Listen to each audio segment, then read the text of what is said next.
today, gagawa ako ngayon ng aking tinapay, guys. Magagawa tayo ng star bread. Try natin tong, mag-imbento ako ng gagawa ng tinapay. Ito yung mga ingredient ko. May gatas. So, ang gatas natin, ilalagay ko ng 1 and 1/2 cup.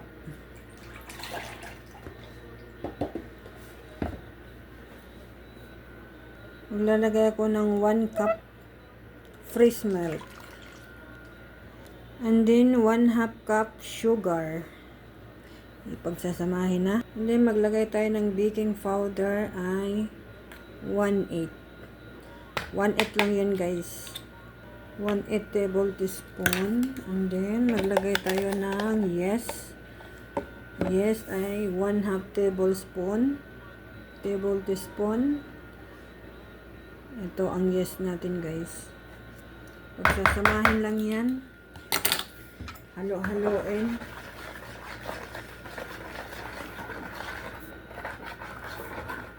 Then, maglagay naman tayo ng harina. 2 cup. Lalagay natin yung harina. 2 cup na harina. Ay.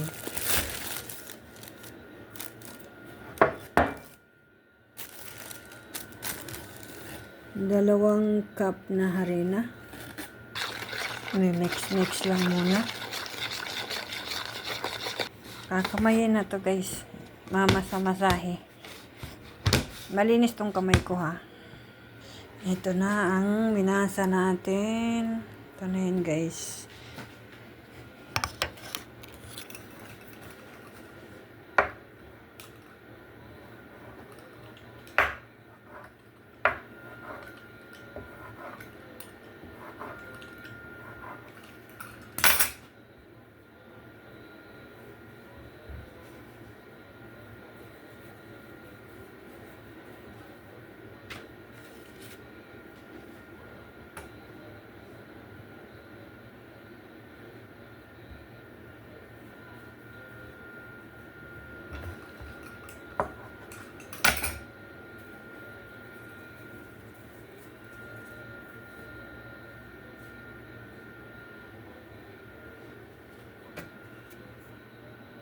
Ayan na. Ano na natin. Suot. Lagyan natin ng design. Para maano siya.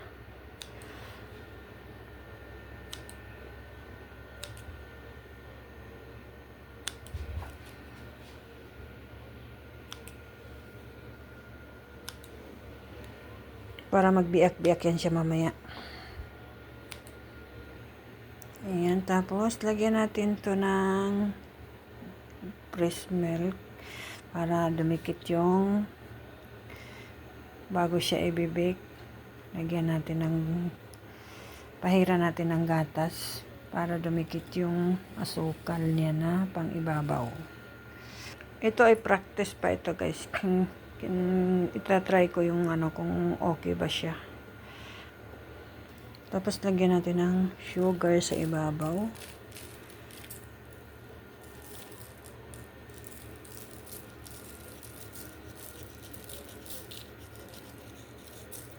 Ayan na, nalagyan na ng sugar. I-bake na natin. Babad ko muna yan ng 30 minutes, guys. Paalisahin muna natin ng 30 minutes yan. Ayan, ano na natin. Bubuksan na natin, guys. At ilagay na sa oven.